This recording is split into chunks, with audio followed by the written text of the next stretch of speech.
पिछले कुछ सालों से आप बार बार ये सुन रहे होंगे कि भारत का ब्रिटेन से एफटीए होने वाला है, अमेरिका से एफटीए होने वाला है, ऑस्ट्रेलिया से एफटीए होने वाला है या फिर यूरोपीय यूनियन से एफटीए होने वाला है। ये एफटीए यानी कि फ्री ट्रेड एग्रीमेंट इसलिए होते हैं जिससे कि दोनों देशों के बीच जो व्यापार हो उसमें गैर जरूरी टैक्स या अवरोध कम किए जा सकें। इस तरह के एफटीए तो अब सुने जा रहे हैं, लेकिन साउथ ईस्ट एशिया के देश जैसे इंडोनेशिया, कंबोडिया, वियतनाम, ब्रुनेई जैसे देशों के ग्रुप, जिसे आसियान भी कहा जाता है, भारत ने उसके साथ एफटीए 2010 में ही कर लिया था। लेकिन अब खबर आ रही है कि भारत इस एफटीए समझौते से बाहर निकलने वाला है। इस एफटीए के खत्म होने से दक्षिण एशिया के ये देश बहुत बड़ी मुसीबत में आने वाले हैं। लेकिन भारत का ये कदम इससे भी ज्यादा परेशानी चीन के लिए पैदा करने वाला है। पहले से ही गर्त में जा रही चीनी अर्थव्यवस्था भारत के इस फैसले से और भी ज्यादा बड़ा झटका झेलने वाली है। आप में से बहुत से लोग सोचेंगे कि एफटीए भारत और आसियान के बीच खत्म करेगा, तो फिर भला चीन को इससे नुकसान कैसे होगा? तो चलिए सारी बात बताता हूं, लेकिन आपसे रिक्वेस्ट है कि चैनल को सब्सक्राइब कर लीजिए, क्योंकि यहां आपको डिफेंस, फाइनेंस और फॉरेन पॉलिसी पर वीडियोस रोज मिलते हैं। तो दोस्तों, अगले महीने के बीच में भारत और आसियान देशों के ट्रेड एग्रीमेंट्स को लेकर एक मीटिंग होने वाली है। यह मीटिंग आसियान और भारत के बीच होने वाले ट्रेड इम्बैलेंस को लेकर है।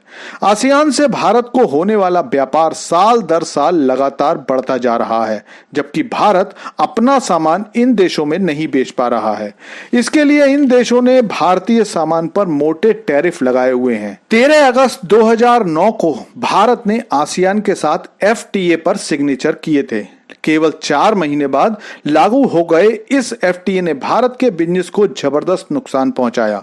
तब जबकि भारत ने आसियान देशों के लिए अपने बाजार खोले और इन देशों के सामानों को भारत ने बेचने पर टैक्स कम कर दिया, आसियान देशों ने भारतीय सामानों पर टैरिफ इस हद तक कर दिए कि भारत का सामान जो पहले थोड़ा बहुत बिकता भी था, वो भी धीरे धीरे बिकना बंद हो गया।